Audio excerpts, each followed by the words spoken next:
Kambasuhuze rero mbifurize kugubwa neza, njye ndi Emmanuel 250. Murabizi ko rero tuba tugendana akantu ku kandi. Rero ubu rero tugiye kurebera hamwe noneho ibikubiye muri filime Igihome.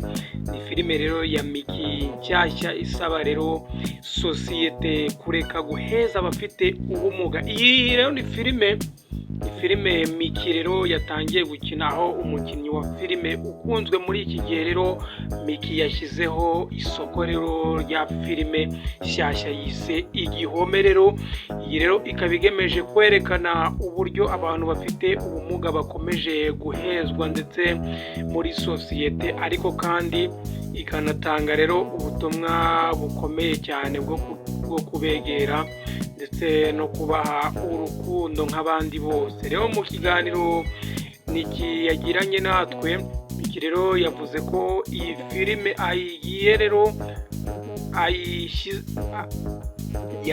yagize ati rero Miki rero yavuze ko iyi filime ayishingiye ku nkuru nyinshi yagiye yumva mu buzima busanzwe z'abantu bagiye bagaragarizwa ivangura ndetse n'akarengane bitewe n'uko bavukanye ubumuga. Ati hari abantu bambwiye inkuru zabo, mbona ari ibintu bibabaje cyane, ariko bikwiye kubyazwamo inyigisho. Iyo umuntu rero avukanye ikibazo runaka atari uko abishatse cyangwa se yabyishakiye, ntabwo ari impamvu yo kumuheza. Kubana nawe no kumuganiriza bishobora kumuha icyizere cy'ubuzima. Ati rero muri Igihome, iyi filime Miki agaragaza ubuzima bw'abantu babayeho cyangwa se bahabwa akato n'imiryango yabo ndetse na sosiyete muri rusange, ariko kandi akerekana ko guhindura imyumvire bishoboka.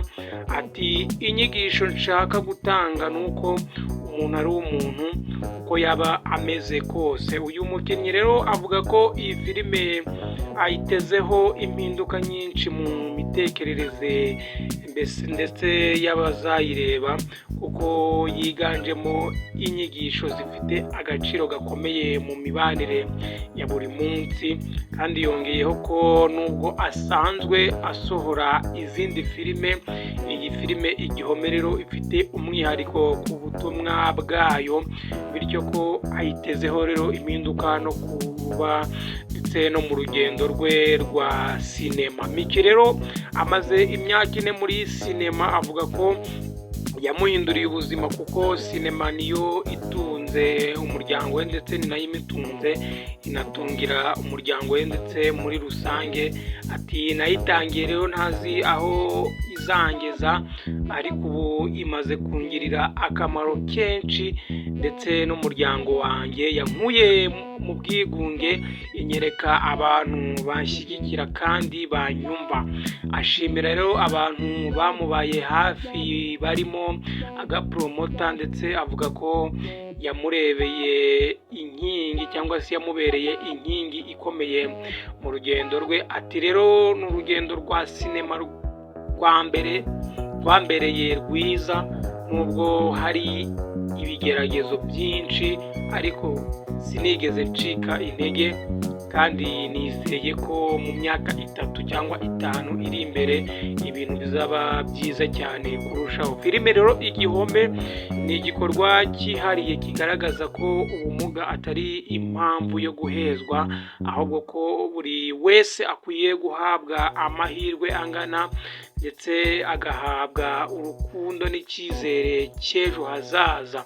Impamvu rero nyinshi zituma sosiyete iheza abavukanye ubumuga zishingiye ku myumvire ndetse n'imico n'ubumenyi bukeya. Inyandiko rero zimwe ziri kuri interineti zigaragaza ko abantu benshi bakibona umuntu ufite ubumuga nk'udashoboye cyangwa nk'ufite ikibazo gituma atagira agaciro.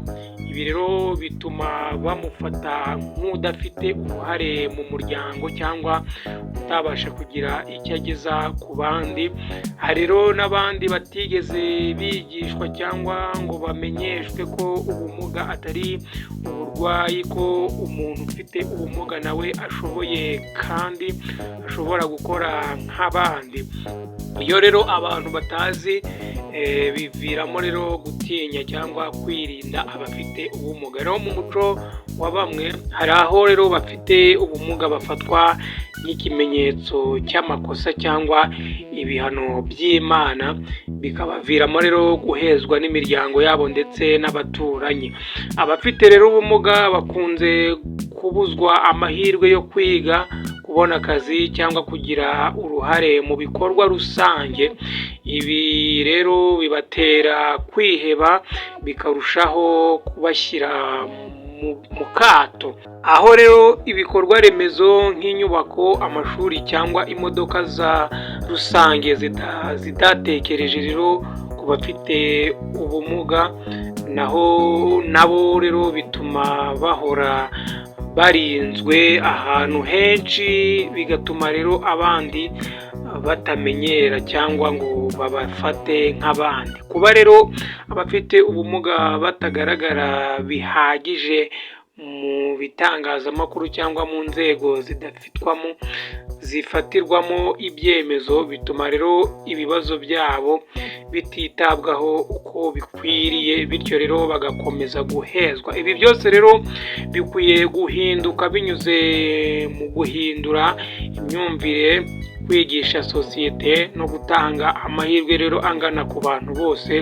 kuko nk'uko Miki abigaragaza muri filime ye Igihome ati umuntu ni umuntu uko yaba ameze kose.